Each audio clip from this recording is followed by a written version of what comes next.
the worst thing you can have is an empty piece of manuscript paper.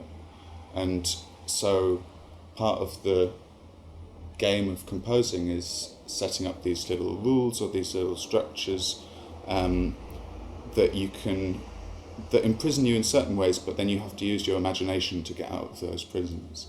And so it fires you, and you have to come up with interesting solutions to the problems that you create yourself. One of the first pieces that I ever wrote was a set of 2 etudes for solo violin. That was in 2010, and for this piece, for the Sinfonietta, I wanted to add to them, so I've written etudes 3 and 4. And they're very contrasting pieces, they're very different from one another. The first one is obsessive and strident, and the second one, Etude 4, is very unusual. It is very hushed and quiet, and I found a way of the violinist playing 3 notes at the same time and sustained.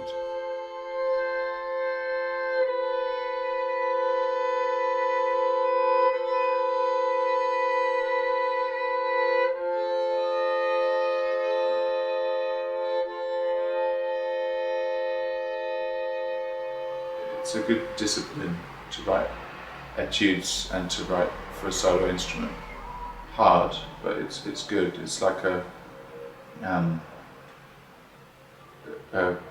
glass of water, a cool glass of water. It's sort of really you can't hide behind lots of colourful,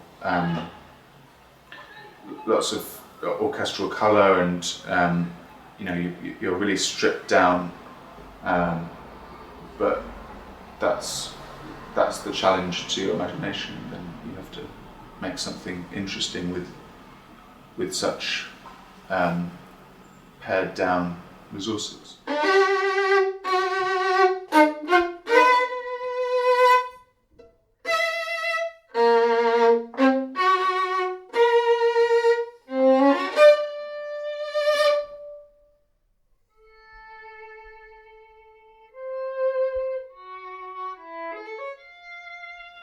Recently I've been inspired by some quite different things, but they have something in common. So I named a piece after a line from a French translation of Lewis Carroll's Jabberwocky, which translates made up English into made up French.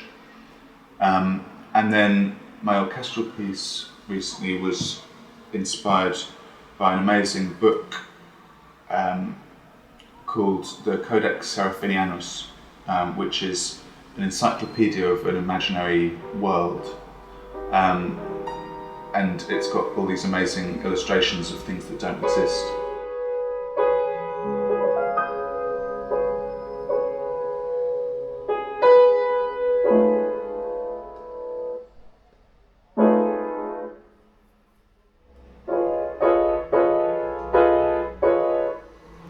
So this is Seraphini's Codex, an amazing book, and it's written in a made-up script, this imaginary language, and it has these amazing illustrations of imaginary things.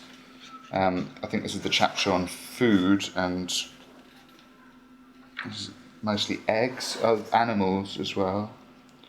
There's the sense that Serafini is just having fun and trying to charm, and the precise meaning of his illustrations is not as important as the sense of wit, the sense of joy that they give, and I really identify with that as a composer.